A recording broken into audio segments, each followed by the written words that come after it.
Hello বন্ধুরা, সন্ধ্যায় ছেলেকে কি খাওয়াবো ভাবতে ভাবতে চিন্তা করলাম ও তো ডিম আমলেট খেতে খুব ভালোবাসে। তো এখানে একটু পেঁয়াজ, নুন আর ধনেপাতা দিয়ে ডিমটা ফেটিয়ে নিয়েছি। আর এখানে একটু অন্যরকম করার জন্য সসেস কুচি আছে, এটা চিকেন সসেস কুচি। আর এখানে ধনেপাতা কুচি, পেঁয়াজ কুচি, আলু কুচি করে নিয়েছি, সব কিছু ধোয়া।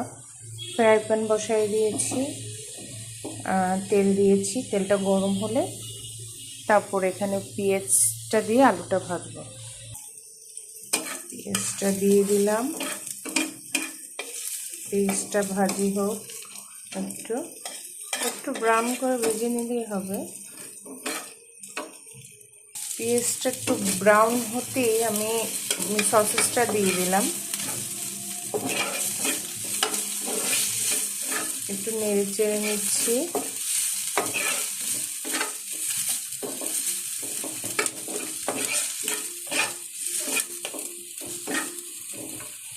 সসেসটা একটু নেড়ে নেওয়ার পর আলুটাও দিয়ে দিলাম, একটু নেড়ে নিচ্ছি।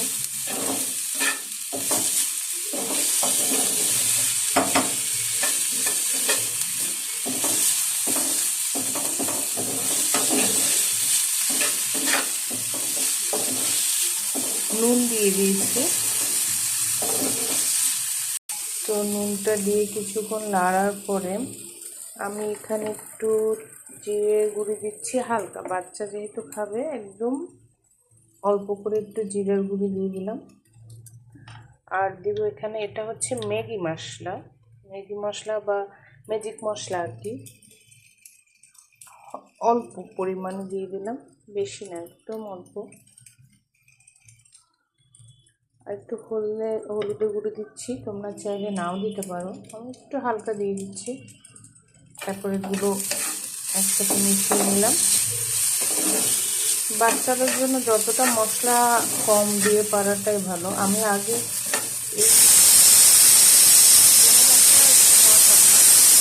এখন একটু একটু মশলা দিই, যেহেতু ওর এখন বয়স চলে 5 বছর,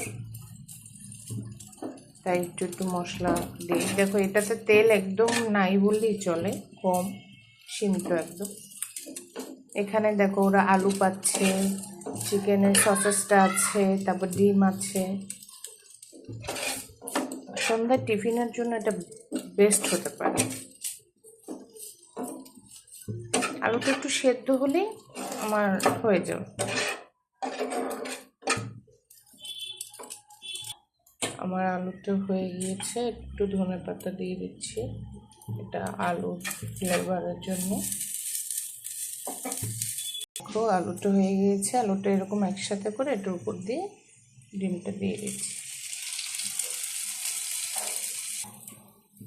আমার উপাসটা হয়ে গিয়েছে, উল্টে নিলাম একটু।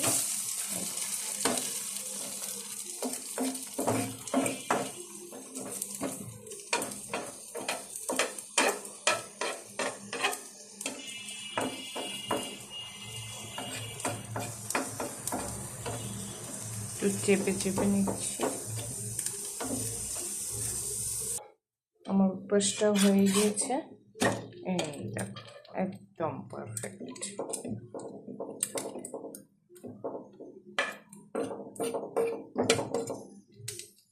এখন নামিয়ে নেব।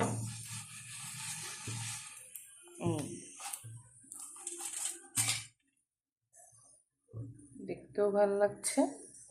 তো তোমরা সন্ধ্যা এভাবে বাচ্চাদেরকে টিফিন করে দিতে পারো।